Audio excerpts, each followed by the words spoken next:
Sometimes I totally forget. Yeah, this is one of those days.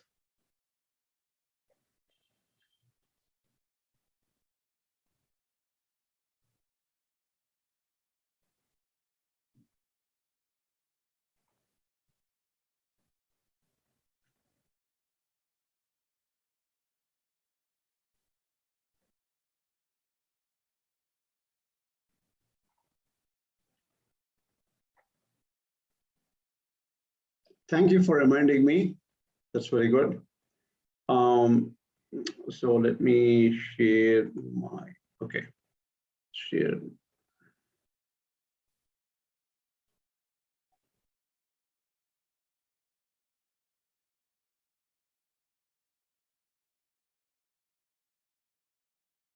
Thank you. I might have to repeat a few sentences because we didn't have this YouTube ready. Now, can moksha be attained here itself is the question. And Shankaracharya has a different view on it. I wanted to understand certain concepts in a deeper way so that I talk about those concepts right here. We might go into details when we again deal with Shankara Bhashya on certain parts of the Bhagavad Gita. But here we are just trying to understand some overview points which are of interest and which are critical to understand Shankaracharya's Bhashya. So let's look at this and say, so the question is, can moksha be attained here itself? The Vrittikaras of the previous, some kind of, Vrittikara was one person who was a prior Acharya who wrote commentaries. And he believed in a jnana form which is of Upasana form. Upasana means, focusing the mind on a particular object or a deity, and then without taking the mind away from that deity, continue to do Upasana. That is meditation. And they believed that in Gita, Upasana is taught as yoga. Okay. Now, the Vrittikara also thought that jnana and karma should be performed together. That means 50% jnana, 50% karma, something, whether it is of equal or not, something like that. Karma and jnana or something, both are necessary. And jnana is of the form of the upasana, and karma has to be continued forever. And the moksha is possible only after death. This was the idea of Vrittikara. Since both that is, the moksha occurs due to the accrued effects of both. I might have to change the PowerPoint here. Since moksha occurs due to accrued effects of both upasana and karma. That's all it is. I'm just going to change it, slideshow from current slideshow.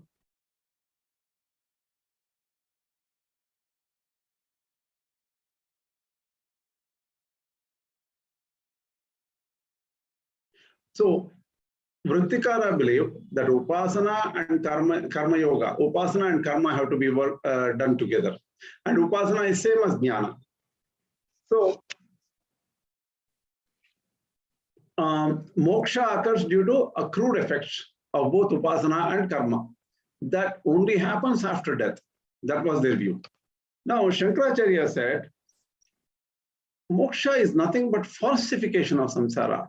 Right here, you realize that the samsara is not there. The samsara is an illusion, and that illusion doesn't exist anymore. Once you get jnana, you get that realization. Because samsara of this whole, whole bondage and everything is avidya krita, or it is due to avidya. And this avidya is in the form of karmas, actions, instrument of actions, and their fruits. Once you know that all of this is false, moksha is attained right here. You don't have to wait for the body to fall off. You can get moksha right here. This is the Pradhana Moksha. Pradhana Moksha is the most important, major moksha said in the Shastras. That is the idea of Shankaracharya. And this, then the true, what happens when this Pradhana Moksha occurs, the true knowledge comes. What is the true knowledge of self? The cognition that nothing else exists, and all the other samsara, anything we see, it's really not there. And you see only self. Or even that seeing of the self, you become the self. That we can talk about.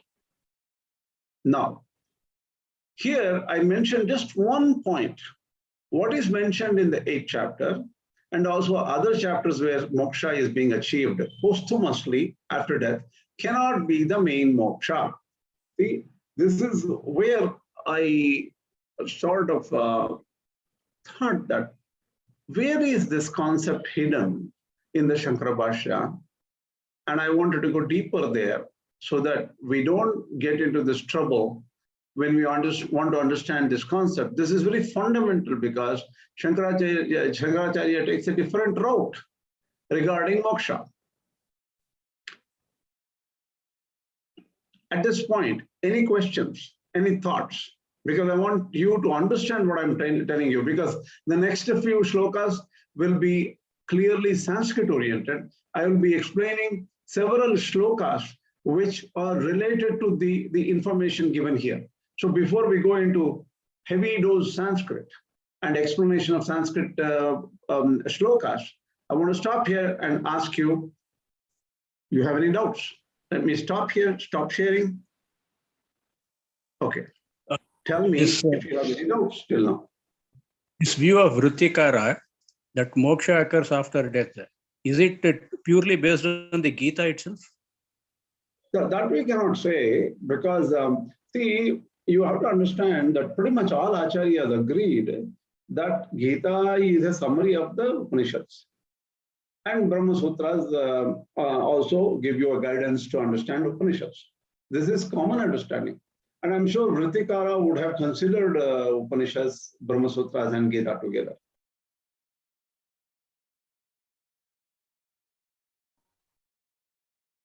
Adiyan. Any question? Swami, Adiyan. Who is called Vrittikara? Is it Vyasa, Maharishi Vyasa? Who is called as a Vrittikara here? See, the thing is, one thing, Bodhayana Vritti is the common understanding, and whether that Vrittikara is Bodhana itself or not, there is some misunderstanding or there is some doubt about it. And Ramanujacharya talks about Bodhayana Vritti. Is that same as the same Vrittikara? That's all questionable. We don't know. We believe they might be same. Some people say, no, they're different. So how do we know? At this point, we don't know. All we know is Shankaracharya had a different prior Acharya called Vrittikara, and his views Shankaracharya did not agree with in certain ways. And we are trying to understand what it is. This is Prashant here. Yeah. Hello. Is it the reason for comparing the Vrittikara with the Shankaracharya? What did you say? Is it the reason for comparing the Vrittikara with Shankaracharya in the context of moksha?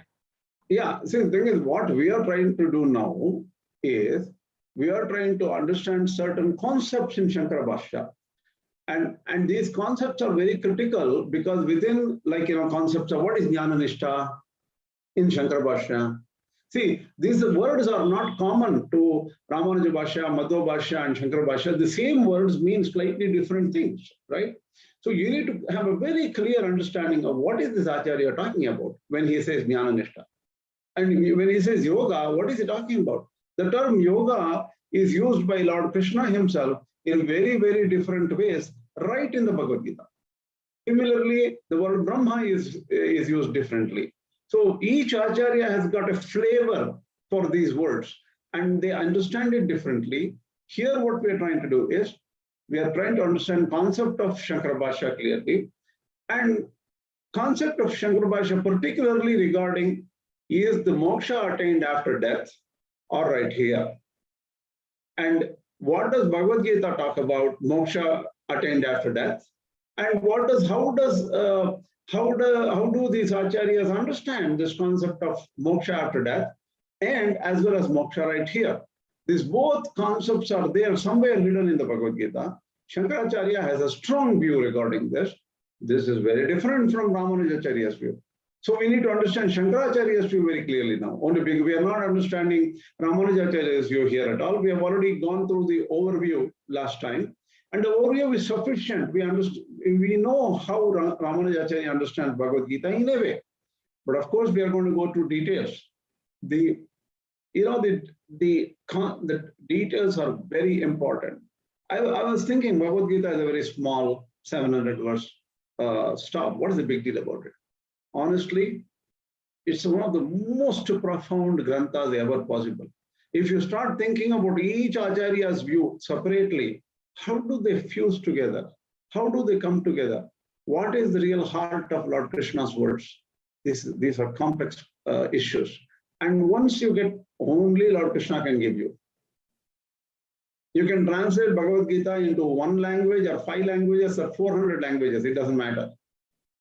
But the secret is hidden. Only with the blessings of our Acharyas and blessings of Lord Krishna, Sri Krishna, you can understand the real truth. Only He will tell you the truth within. We are just studying. Any other question? What is falsification? Falsification அப்படின்னா இது இல்லை. இப்போ வந்து நீங்க வந்து what do you call, you see you are thinking that rope is moving, so it has to be a snake, and you run and do many things like that. After some time you see, no, definitely not. There is no snake there, and the snake is இல்லவே இல்லையே. There is no snake. So this universe is not even there. You're thinking everything is there. It's not there. That is falsification. Falsification of samsara. Okay. Samsara is not there at all. Thank you. Next. Any other question? So this is Prashant here. So as per Shankara Bhashya, moksha, is it instantaneous? At the removal of, at the time of removal of all bandhas, the bandha nivrutti, would that be instantaneous? Because it's just jnana. The problem is bandha nivrutti may occur over time. So whether it is instantaneous is not really answerable. I don't think it is instantaneous. I was thinking it is instantaneous. Let me tell you, I was always believing it is like instantaneous because somebody, but there is a finite time or even long time for a person to mature in such a way that makes sense. So this bandha nivrutti may occur slowly also. Okay, there's a lot of processing. Let's put it this way.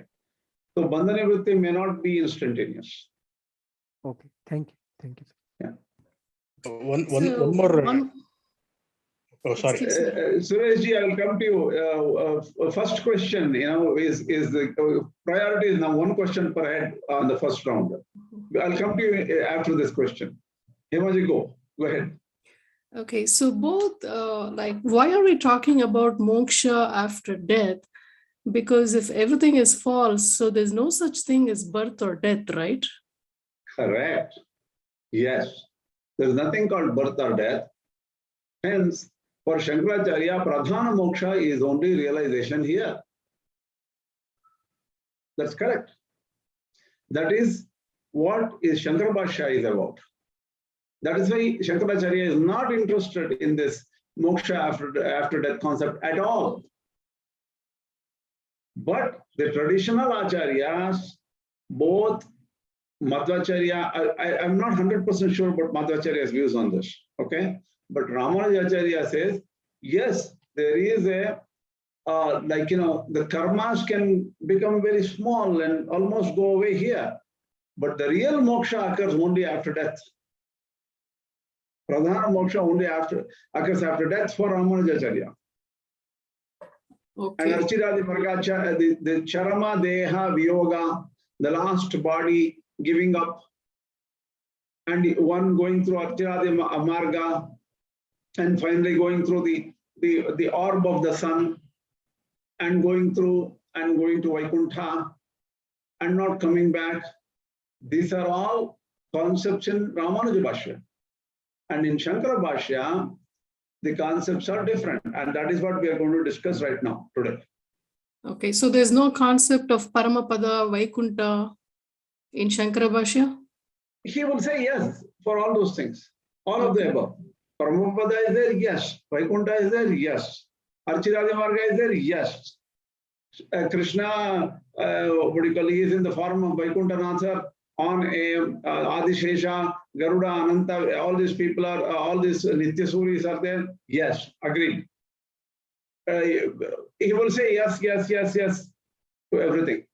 But they are not absolutely real.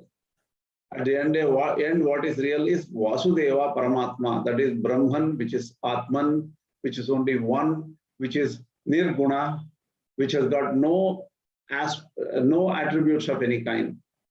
Very, very different. That's what Shankaracharya will say.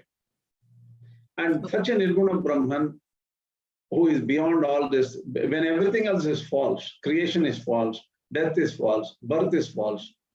Thing is, what do you call this? Is Adhyastha. Adhyastha means all these activities of birth, death, suffering, elation, sorrow, despair, hope. Any of this, or in the relative world, they're all finally unreal. What is there is the underlying Brahman.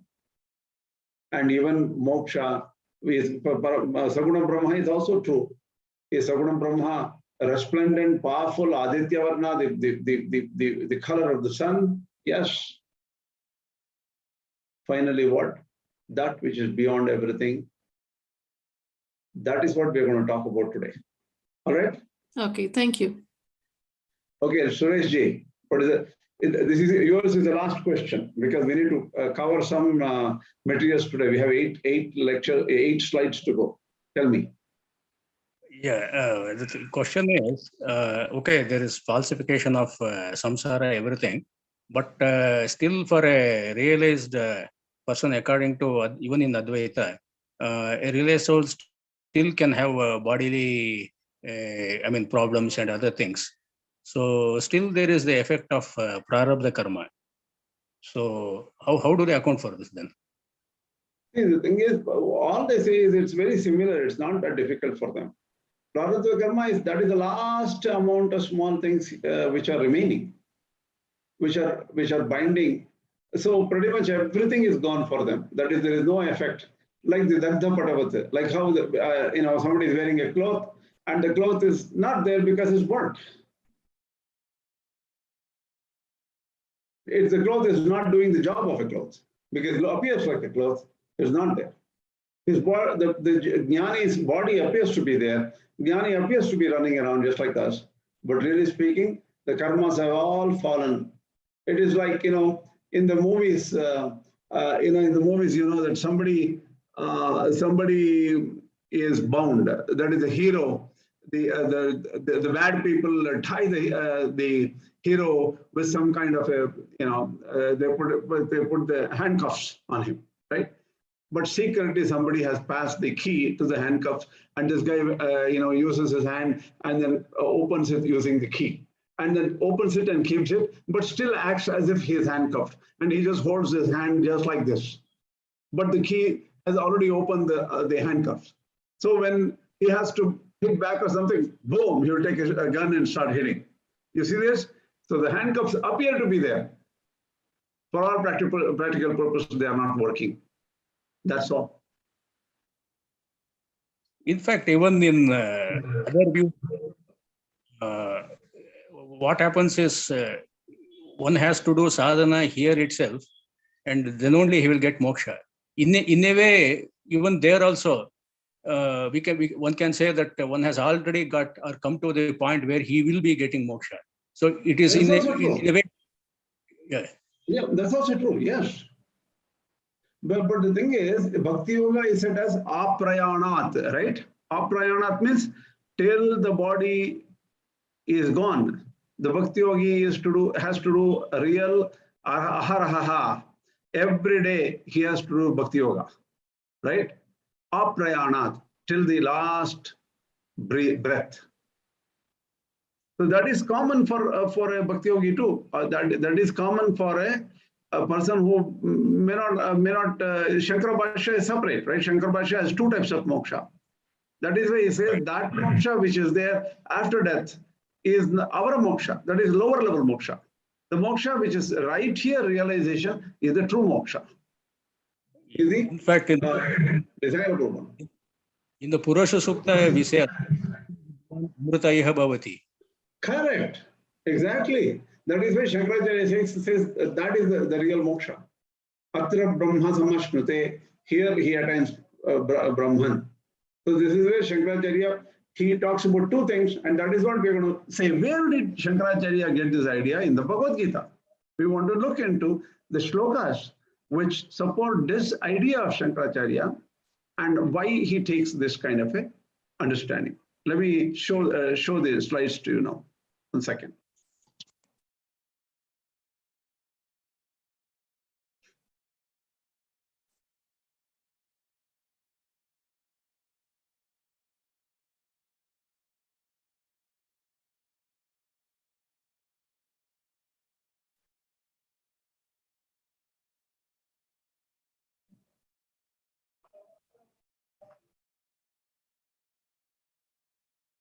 Okay.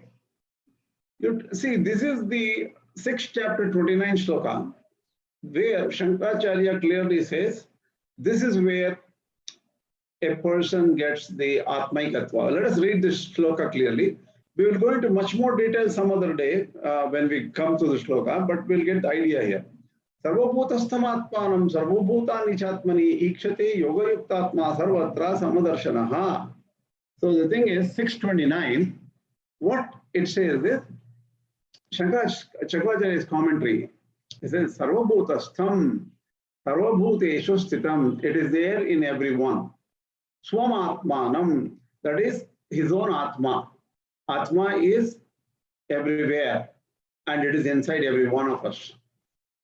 Sarvabhutani cha Atmani, Brahmadini Sambhaparyantani cha Sarvabhutani, every entity, living entity or every entity from the Brahma to Stambha. Stambha is a kind of a worm.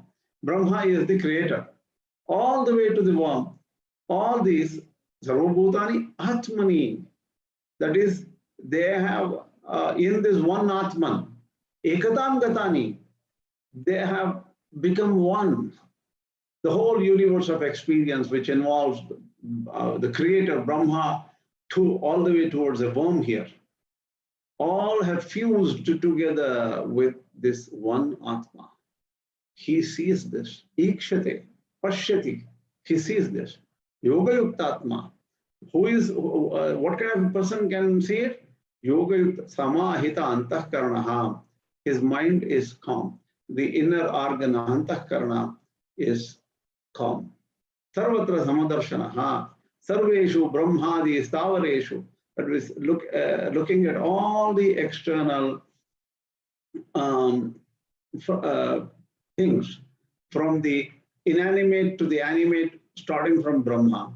Vishameshu, where all things are unequal, very different, with so much of variety. Sarva Bhuteshu Samam, what he sees, in everything he sees one thing, which is Samam. Shankaracharya takes the word Samam as Nirvishesha. That means without any attributes, which is one. Brahmatmaikatva Vishayam. That is, there is only one which is Brahman. And that is the self. Darshanam, Jnanam. Darshanam here is a Jnana, not exactly looking at something. It is Jnana. Yasya Sasarvatra Samadarshanaha. So who, having this mind calmed by some kind of yoga, sees everything as one. Etasya Atmaika Tattva Darshanasya Paramuchyate. If one gets to this state, the fruit of this is said in the next shloka, 630. But we don't have to go to 630. Here this is the Pradhana Moksha. Pradhana Moksha is realizing right here that everything is Brahman. That is the Pradhana Moksha, the main moksha according to Shankaracharya. Now, look at the chapter, the eighth chapter. In 8th chapter, they talk about always think of me. What is the first verse of the 8th chapter? I wanted to look, and suddenly I don't have the book in front of me. I don't have the book in front of me. Where did it go? I cannot see the Bhagavad Gita book right here. We can, if you want, you can.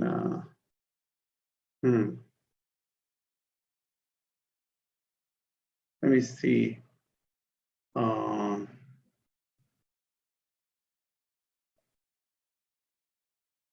Just a second.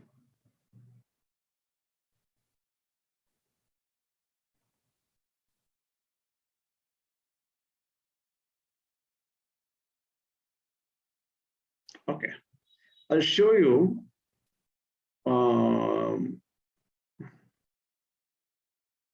I'll share my screen, which shows this. What is this? What is this? Bhagavad Gita. Okay, I'll share the screen. Can you see this screen? Yes. Okay, here it talks about, in the 8th chapter, it talks about Antakale Jamameva Smaran Muktva Kalebaram. That means at the last moment of life, who thinks of Lord Krishna? Smaran Muktva Kalebaram, who leaves this body? Yah prayati samadbhavam yati nastyatra samshaya. So he becomes like me. And that is what, that's what 8th chapter says. That means at the end of the day, at the end of the life, Mami eva Vishnum Parameshwaram, thinking, that is Shankara Bhashya I'm reading. Who thinks about Vishnu and leaves the body, sa madbhavam Vaishnavam tattvam yati, he becomes like me, this or madbhavam. Vaishnavam tattvam means like Vishnu. Nasti na vidyate asmin samchaya, there is no doubt about this. So this is the 8th fiber, right? In the again it says yam yam vapi smaran bhavam tejatyante kalevaram tam tameva iti kaunteya sada tad bhava bhavitaha. So whoever leaves the body thinking of any particular thing, that person becomes that what do you call that last moment, whatever he thought of or she thought of, that's what that person becomes. Okay, so in the 8.7, the next shloka, tasmat sarveshu kaleshu mamanuswara yudhyaja mayarpita manobuddhi mame vaishyat asamshayam. So Shankaracharya says, so think of me only, yatha shastram, like how the Shastra says, think about me only. Yudhyacha, yudham swadharmam kuru, do your duty, yudha, that is Arjuna. Mayi vasudeve arpite manobuddhi. That means this Krishna is saying, think about me, Vasudeva. Mayi arpita manobuddhi, mameva yathasmrutam eshyasi. You are given up, having given up your mind and interact to me. Yathasmrutam, however you remember me, you will attain that. There is no doubt about it. So then here comes the next shloka, 8.8. Abhyasa yogena chetasa nanyagamina paramam purusham divyam yati parthanu chintayan.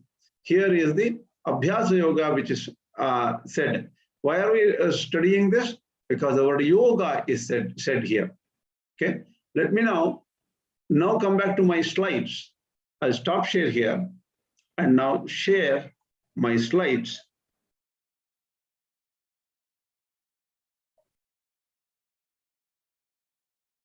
In the same slide I was talking about, 8.8. Now we'll go through the next few shlokas carefully to understand what Shankaracharya talks about this kind of leaving the body. So, Abhyasa Yoga Yuktena Mayi Chitta Samarpana Vishaya Bhute Ekasmin Tulya Pratyayavritti Lakshanaha. Abhyasa Yoga, according to Shankaracharya, see, look at the word yoga. Yoga here is slightly different from Karma Yoga. So, Abhyasa Yoga means by practice. What is the practice? Think about that Krishna, Vishnu, Chitta Samarpana Vishaya Bhute, that is offering your mind completely. Ekasmin Tulya Pratyaya Vritti Lakshanaha, that means not taking your mind away from the object of meditation, that is Vishnu. Don't change your mind thoughts to anything else. So you should not allow other thoughts to come in. So it is a constant thinking of Vishnu only. With that way, in that way, abhyasaha, practice. Abhyasa yoga tena yuktam tatraiva vyapratam yoginaha chetaha tena chetasa nanyagamina. Nanyagamina means the mind doesn't go anywhere else. Na anyatra vishyantre gantum shilam asyeti nanyagamin. Tena nanyagamina paramam niratishayam purusham. You will attain this wonderful, splendid Paramapurusha, Divi, Surya Mandale, Bhavam Yati Gachati. That means what is seen in the orb of the sun in that state. Gachati he Partha Anuchintayan, Shastra Acharya Upadesham Anudhyayan, going according to the Shastra and Upadesha of Acharyas. 1 second.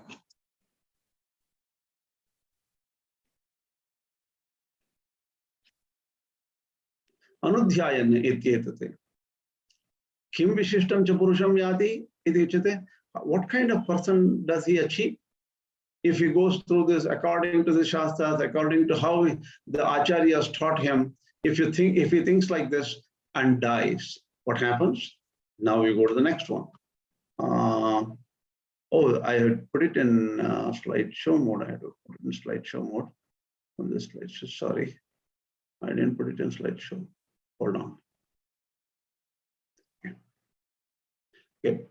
The next sloka, 8-9. Kavim Puranam, Anushasitaram, Anoraniyamsam, Anusmaredyaha, Sarvasya Dhataram, Achintya Rupam, Aditya Varnam Tamasah Parastat. So that person, Kavim, Kranta Darshanam, that means who sees everything. Kavi is Sarvajnam. That means he is Sarvajna, that Brahman. Puranam, Chirantanam, which exists all the time. Anushasitaram, Sarvasya Jagataha. The whole universe is controlled by that person. Anoho, Sukshmadapi Aniyamsam. He's subtler than the subtlemost. Anusmaret, the person who thinks about such a God, such a Parabrahman. Yaha, Kashchit, Sarvasya, Karmapalajatasya. So this person, that is the object of meditation, he is the person who gives the fruits of all the karmas to everybody. Vichitrataya pranibhyo vibhaktaram. He appears to be in different forms, like in all the forms of living beings. Vibhaktaram, achintya rupam. Asya rupam niyatam vidyamanam api kenachit chintaitum shakyate iti achintya rupaha. Kenachit na asya rupam niyatam vidyama na asya rupam niyatam vidyamanam api kenachit chintaitum shakyate iti achintya. Even though his rupa is there in a particular form or something, nobody can think about this. It is beyond thought. In general, we can just say it's beyond thought. Tam aditya varnam, adityasya nitya chaitanya prakashaha. Like how the sun shines. This is the shining, he has the shine of this consciousness, nitya chaitanya. It's very hard to understand because unless somebody realizes this, they're not able to understand what exactly this resplendent thing it is. Prakashamesya tam aditya varnam tamasa prastat. So it is beyond all ajnana, mohandakara, delusion, illusion, ignorance. It is all beyond all those things. Tamasaha prastat. Param tam anuchintayanne. Thinking about that divine person. Iti purvena sambandha. That's what's said in the last shloka. Now if you go to the next shloka, 8:10. Prayanakale manasachalena bhaktya yukto yoga balena chaiva. Bhruvat madhya pranamaveshya samyak satam purusham upaiti divyam. Here look at the word yoga, yoga balena. It is a different context. So how does Shankaracharya understand this context? Let us look at it. Prayana kale, marana kale, that means at the time of death, manasa achalena, chalana varjitena, mind fixed constantly without any diversion, without being distracted. Bhaktya yuktaha, bhajanam bhakti, that means with attitude of service. Taya yuktaha, yoga balena chaiva, yogasya balam yoga balam, that is the power of yoga. Sama, what does it mean? Shankaracharya explains. Samadhija, that which comes from samadhi, samskara prachaya janita chitta stairya lakshanam. So the thing is, the samskaras will be all not there. Chitta stairya, that is why the mind is constant, because of this, the samskaras are erased. Yoga balam tena yuktaha, tena cha yuktaha ityartaha. So having the power of the yoga like this, where the mind does not oscillate, the mind does not get distracted. Purvam hridaya pundarike vashikritya chittam tataha. So what happens? The person has focused the mind, controlled the mind in the heart, hridaya pundarika. There's supposed to be a lotus-like structure in the heart, which is known as dharakasha. It is something internal, right? That hridaya can be mind also, right? Hridaya is a hrit manasam manaha. So hridaya is used in different senses in the Shastras. Here it is used in the form of the mind. Chittam tataha urdhvagaminya nadya, from the heart through the nadi, which is known as Sushumna, going up, that is taking your consciousness, prana and everything, your holy essence, passing through the path of Sushumna upwards. Bhumijaya kramena, there is some kind of winning of territories. Bhumijaya means different chakras maybe, but that is very questionable, because some acharyas don't agree that Shankaracharya talked about it. Whatever that Bhumijaya is, that means this consciousness moves up to the bruhoh madhya, in the middle of the eyebrows. Bruhor madhya pranam aveshya, establishing the prana in the middle of the eyebrows. Aveshya stapayitva samyak, very well establishing. That means the prana consciousness is not in anywhere else. It's not focusing anywhere else. The consciousness is moved up to the middle of the eyebrows. Apramattaha sanna, without being deluded. Sa evam vidvan yogi, such a yogi, knowledgeable person. Kavim puranam ityadi lakshanam. So the thing is, what we explained earlier, what we said in this last shloka, that Sarvajna Murti, that Paramapurusha, that Paramapurusha is attained by this yogi. Pratipadyate divyam dhyotanatmakam, that is resplendent. That Paramapurusha is resplendent. Punarapi vakshamanena upayena pratipitasitasya brahmanaha veda vid vadana visheshana visheshasya avidanam karote Bhagavan. The same Parabrahman, same that aspect is being explained by Lord Krishna in the next shloka, like how the Vedavids, that is people who know the Vedas, talk about it. What is that?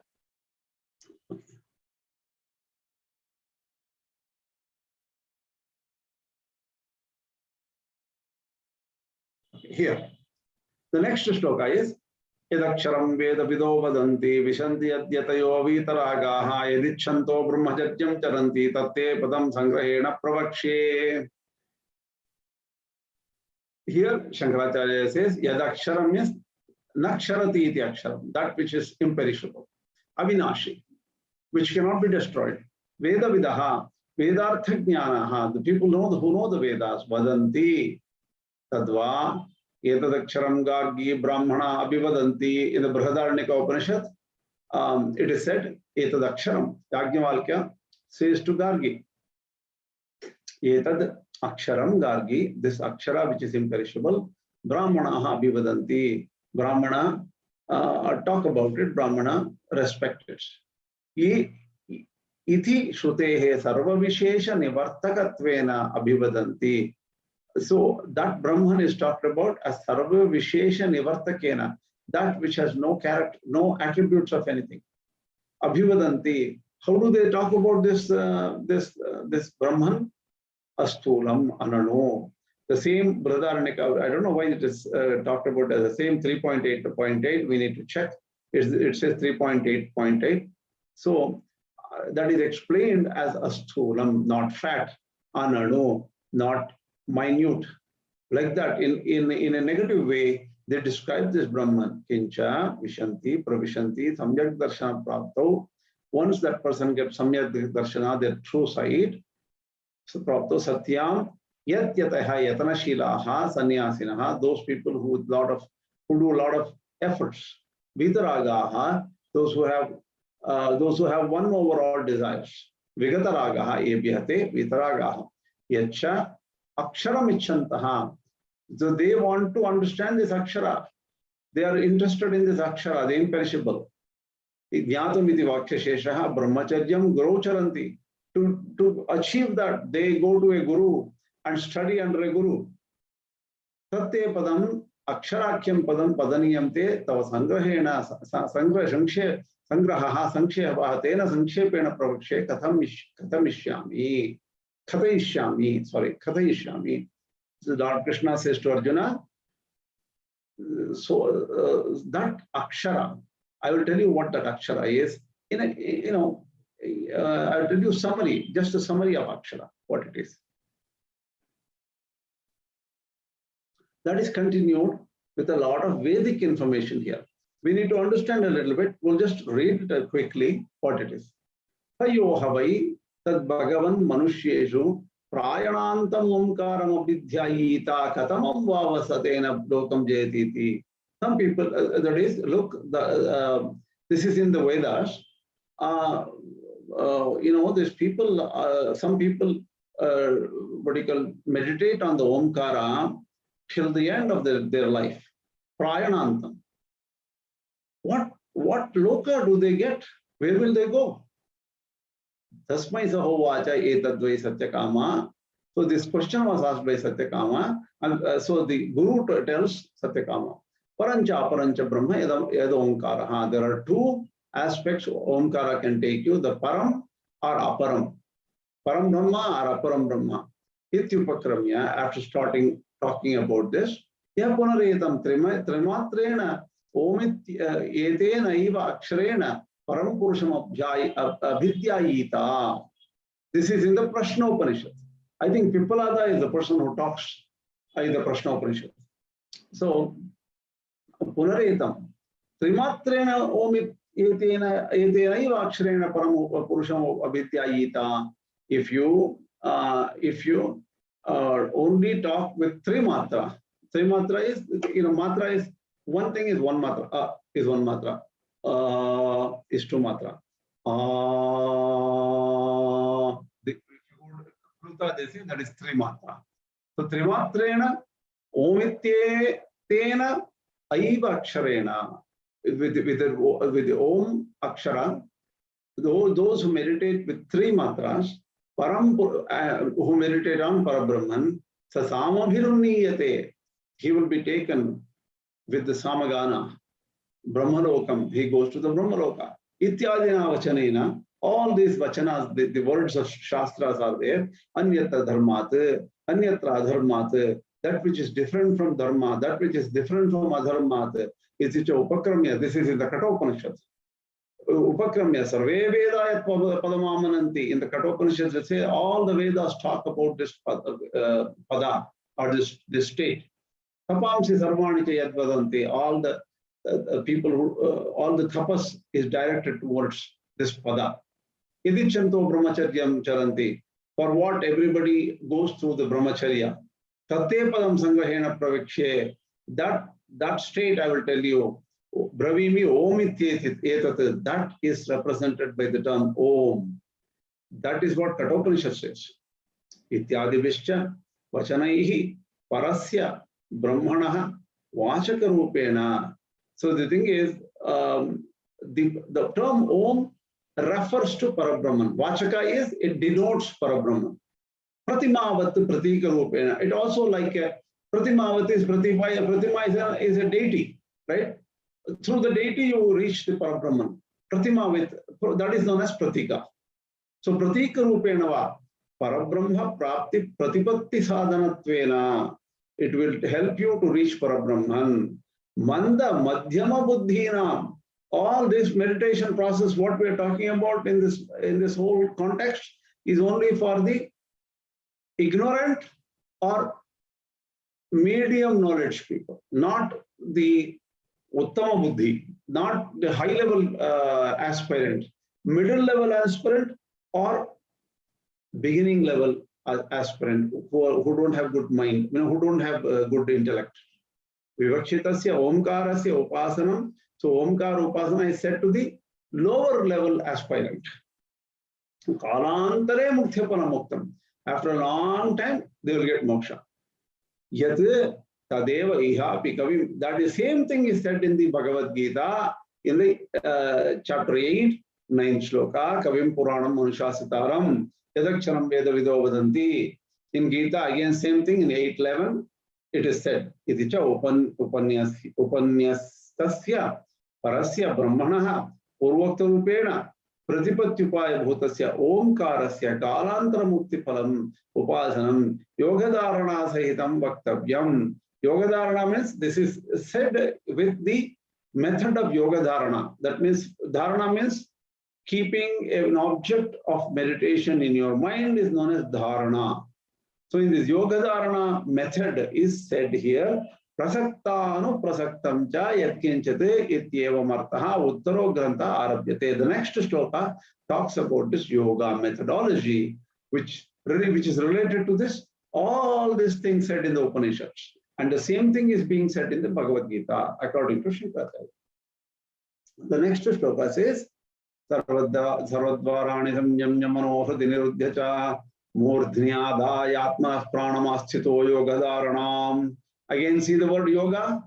Here the yoga term is different. That is why Shankaracharya gives a different touch to each word yoga said in the Bhagavad Gita. So the word yoga is very complicated. So you cannot translate it. Better to translate yoga as yoga.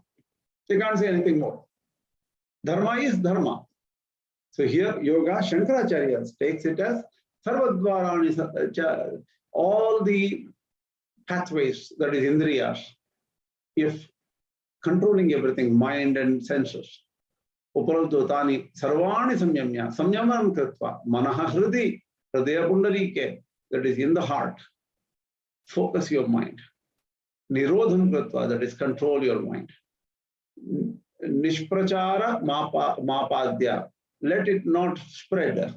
Mind should not go for here and there, hither, thither. Just constant, let it be constant. Tatra vashikritena manasa, having controlled the mind. Hridayat urdhvagaminyanadya. From the hridaya, you go up. That is with the Sushumna nadi, in the pathway of Sushumna. Urdhvamaruhya, take your consciousness up, your prana up. Murdhni adhaya, murdhni is on the top. That is the murdhni, this murdhni portion. Sahasrara, they say. You take it up to the Sahasrara, Atmanaha Pranam, Asthitaha Pravurtaha, Yogadharanam Dharayitum. That is when you focus your mind on the object known as Yogadharana. Tatvaivacha Dharayanne, having kept it there, Om Ityekaksharam Brahma, Vyaharan Mamanusmaran, Yaprayati Tyajandeham Sayati Paramam Gatim, having kept your consciousness in the Murdhni at the top of your head. Om iti ekaksharam Brahma, Brahmana abhidharam bhutam omkaram vyaharan ucharayan, having uttering the term Om constantly. Tadartha bhutam mam Ishwaram, that the very object of that Om is that Ishvara. Anuswaran, thinking about that Ishvara. Anuchintayan yaprayati, who leaves the body just like that. Tyajan, parityajan, who gives up the body. Iti prayana visheshanartham Dehatyagena prayanamatmanaha na swarupa vinashina. So the thing is, you will not, the prana will not go away as, doesn't get destroyed. Atma just leaves the body. Sa eva yati gacchati paramam prakrishtam gatem. He will attain a very powerful, ultimate state. See, this is the end of slideshow. So what we did was the 8th chapter, which talks about leaving the body with the meditation on the Om. It is, and thinking about the Lord Ishvara. This is not this is for the dull-headed and mid-level students. And that is not the final moksha. The final moksha, that is not the Pradhana Moksha. The Pradhana Moksha is what was said in the 6th chapter, 29 shloka, which is realizing right here that everything else is false and nothing else is true. This is what the summary of today's lesson is. This, that the yoga is taken by Shankaracharya in different ways. It took me a little while to completely get the feel for this for the shlokas. I've forgotten. I might have studied 30 years ago, whatever it is. That's why I got delayed. Anyway, we are on time. It is 9:26. Any questions till now? Sir, Ramanathan sir, a doubt is there. Last slide you explained about that Kundali one thing, sir. From Sushumna it will transfer to the Ajna Chakra. Hello, yeah. Sir? Yeah. You are able to know that last slide you explained about that where that Atma will travel from that Nadi, from Sushumna Nadi to Ajna Chakra. Same is also explained in Saundarya, in the 6th or 7th. That is because true. Then that's case why Advaitans are not accepting this part of worship. No, they accept. Advaitans accept this. This is a lower level meditation given for the less brilliant, mid-level or beginner level yogi, not to the high-level yogi. High-level yogi is through nididhyasana. Nididhyasana is realization, thinking and realization that, okay, everything is Brahman only. Everything else is false. The true Brahman is myself. Everything else is false. That realization is what is known as Pradhana Moksha, the most important moksha one should get. So you realize right here, yes. You don't have to do anything. Even if you have the body will continue only till the Prarabdha karma exists. After the Prarabdha karma goes, you are one with Brahman. There is no birth, no nothing. So this is what Shankaracharya says as Pradhana Moksha. But what was said in this Kundalini and all those things is Avara Moksha. Avara is lower level Moksha. That will happen after a lot of different janmas, not immediately. Because it takes a long time. Because the Saundarya, everything is focused only on this only, sir. The first 10 slokas where Shankaracharya writes about praising the Ambal, he speaks about all this Kundali Shakti, all he starts speaking, sir. The first 10 slokas of Saundarya. Afterwards, he goes praise on Ambal in various ways he praises. It's 100 slokas. Yeah. The first 10 slokas he praises about this Kundali Shakti only. That's very interesting. Yeah. I will share you that 5th and 6th sloka. I will share you. You can just read it in Sanskrit. You will understand. Definitely. Yeah, definitely. Send it to me. I have also some sources on it. I want to read through that Saundarya Lahari anyway, because that is one of my tasks. How to do that in more clearer ways.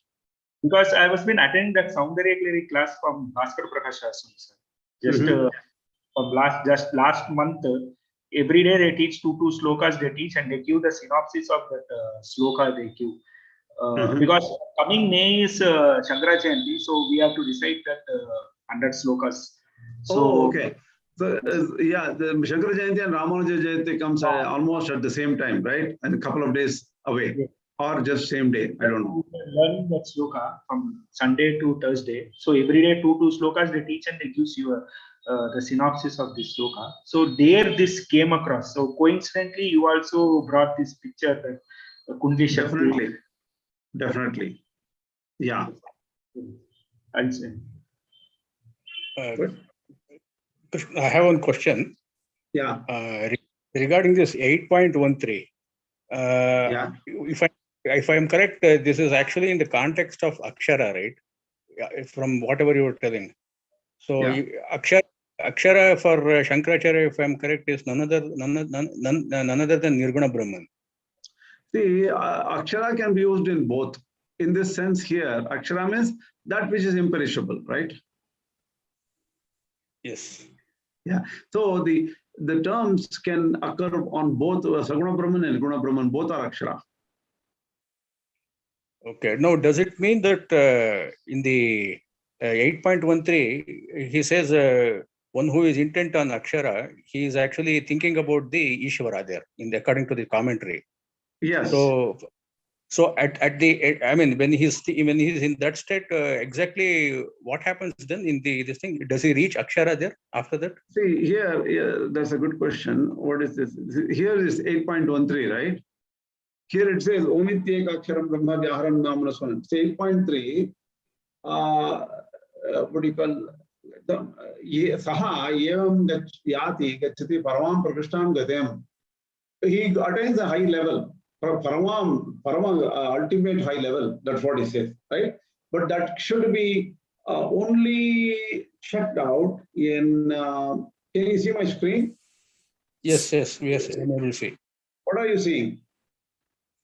Yeah, that this thing, Sanskrit commentary by Shankara, we are saying that. Are you showing 8.14 or what? 8.13. Okay, 1 second, hold on.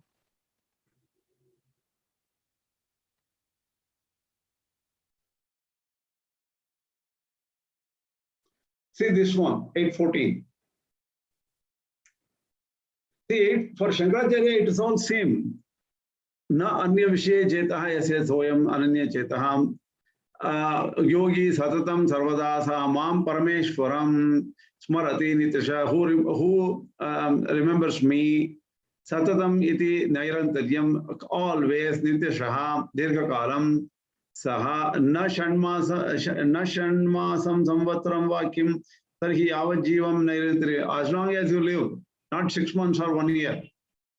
If you remember, if somebody remembers, Tasya Yogina Aham Sulabha, I am very easy to attain.